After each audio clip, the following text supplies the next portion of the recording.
बड़ा विलक्षण अद्भुत दिव्य रास वृंदावन में हुआ शरद पूर्णिमा में।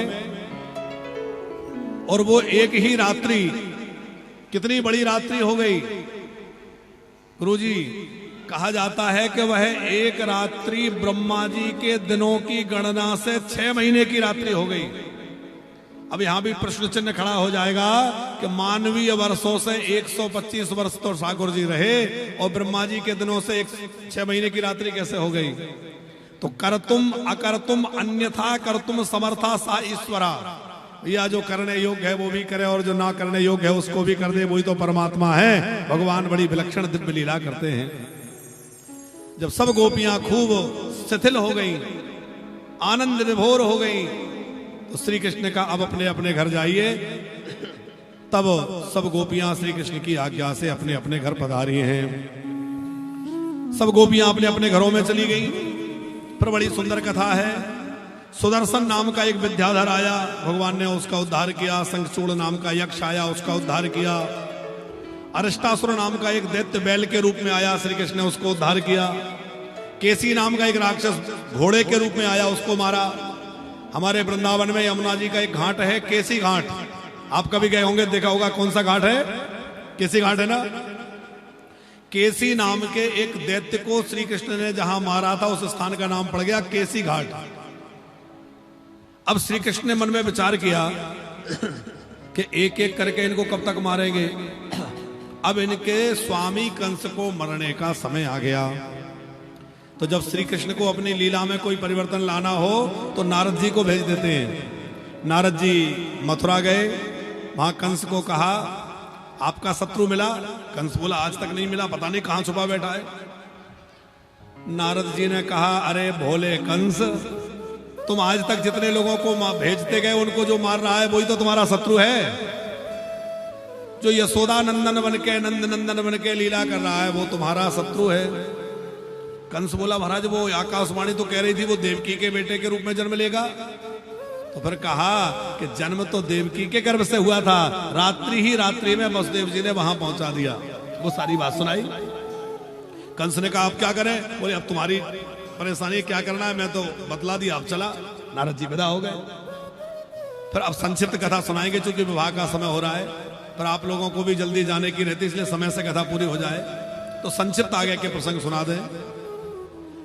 कंस ने अक्रूर जी महाराज को भेजा एक रथ लेकर के। बड़ा सुंदर रथ लेकर के सजा धजा के अक्रूर जी वृंदावन के लिए चले। बड़े भावुक होकर चले कि आज मैं उन प्रभु का दर्शन करूंगा जिन प्रभु का ध्यान भगवान शंकर करते हैं, ब्रह्मा जी जिनका भजन करते हैं, आज उन प्रभु का दर्शन होगा।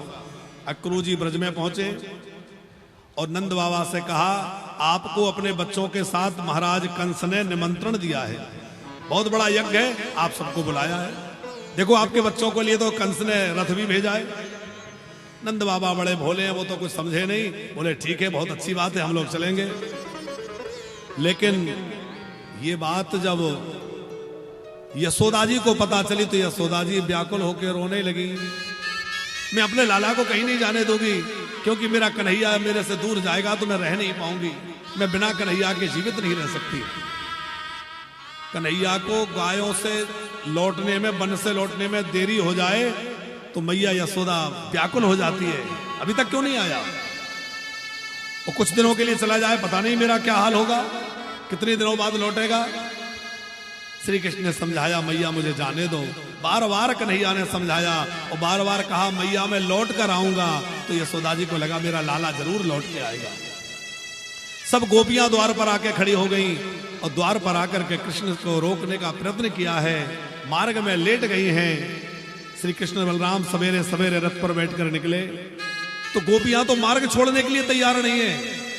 तब श्री कृष्ण ने राधा जी को समझाया देखो राधे, असुर बहुत बढ़ गए, मुझे उन्हें भी मारना है, मुझे जाने दो। राधा जी ने कहा जाइए। बोले इन गोपियों से कहो रास्ता छोड़े। राधा जी ने गोपियों को इशारा किया। राधा जी के इशारे से गोपियों ने रास्ता छोड़ दिया। कृष्ण बलराम रथ पर बैठे, धीरे धीरे रथ आगे बढ़ने लगा। गोपियां बड़ी व्याकुल हो गई, रोने लगी, पीछे भागने लगी। कन्हैया मत जाओ मत जाओ मत जाओ। मैया यशोदा पीछे भाग रही है, बार बार कन्हैया को हृदय से लगाती है। रथ से उतर के कन्हैया मैया को समझाते हैं मैया परेशान मत हो, मुझे जाने दो। रोते रोते कन्हैया को मैया यशोदा ने, गोपियों ने विदा किया और कृष्ण बलराम अक्रूर जी के साथ मथुरा की ओर चले। यमुना जी के कुंड में कृष्ण ने अपना दर्शन अक्रूर जी को दिया। अक्रूर जी ने ले जाके बगीचे में ठहरा दिया। पीछे से नंद बाबा कुछ ग्वाल वालों को लेके आ गए। फिर कृष्ण बलराम अपने सखाओं के साथ पूरा नगर भ्रमण करने गए। धोबी पर कृपा करी, कुब्जा पर कृपा करी, और जो धनुष यज्ञ कल होना था एक दिन पहले ही कन्हैया ने उठा के तोड़ दिया। अब तो कंस बहुत डर गया था। तब जो है कंस बड़ा भयभीत था। जैसे तैसे कंस की रात्रि बीती। अगले दिन सवेरे बड़ा भारी कंस का दरबार सजा। बड़े बड़े पहलवान जो है युद्ध के लिए तत्पर खड़े थे कि कृष्ण बलराम आएंगे तो हम किसी तरह मार डालेंगे। कृष्ण बलराम जब आए तो सबसे पहले एक हाथी जो था कुबलिया पीठ नाम का, उसका उद्धार किया। और फिर जैसे सभा में पहुंचे तो जैसी जिसकी भावना थी बिल्कुल वैसे दिखाई दे रहे हैं। कैसे दिखाई दे रहे हैं? मल्लानाम सस्रनाम नरवरा स्त्रीणाम स्मरो मूर्तिमान गोपानाम सुजनो सताम चितिभुजाम शास्ता सुपुत्रो शिशु मृत्युर्भोज पतर विराट विदुषाम तत्वं परम योगिनाम वृषणीनाम परदेवतेति विदितो रंगमगता सग्रजा।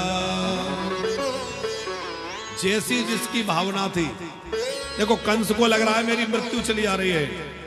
योद्धाओं को लग रहा है कोई महान योद्धा चला आ रहा है। स्त्रियों को लग रहा है साक्षात कामदेव ही चले आ रहे हैं। गोपजनों को लग रहा है हमारा स्वजन आ रहा है। भक्तों को लग रहा है भगवान आ रहा है। योगियों को लग रहा है परम तत्व आ रहा है। और जिसकी जैसी भावना वैसे दिखाई दे रहे हैं। भगवान अंदर प्रविष्ट हुए। कृष्ण बलराम चाणूर मुष्टिक को समाप्त करते हुए, सल तो सल आदि को मसलते हुए कंस के पास श्री कृष्ण पहुंचे। पकड़कर कंस को खींच लिया, उठाकर जोर से कंस को घुमाया और ऐसी जोर से पटका कंस को कि एक ही बार में काम तमाम कर दिया। कंस के मरते ही उसके दल में हाहाकार मच गया। कंस के 8 भाई और थे, छोटे 9 भाई थे कंस, सब मारे गए। कंस के कुछ सहायक भाग गए, कुछ मारे गए और कुछ ने दल बदल लिया और वो भी श्री कृष्ण की जय जयकार करने लगे। क्या कहने लगे? बोलो वृंदावन बिहारी लाल की जय हो। कुछ लोग तो अभी भी ऐसा लग रहा है कंस के पक्ष के हों। अच्छा, जो जो कृष्ण के पक्ष में मिल गए वो जय बोले, और जिनको कंस को मरने का गम है, शोक है, वो ना बोले। बोलो वृंदावन बिहारी लाल की जय हो। हाँ, अभी भी लगभग 95% लोग ही बोल रहे हैं। 5% तो सोच रहे हैं, बाकी लोग सब तो बोल रहे हैं। हम ना बोले तो क्या फर्क? अरे भगवान ने कंस को मारा है, जरा जोर से बोलो वृंदावन बिहारी लाल की। अब आनंद आया।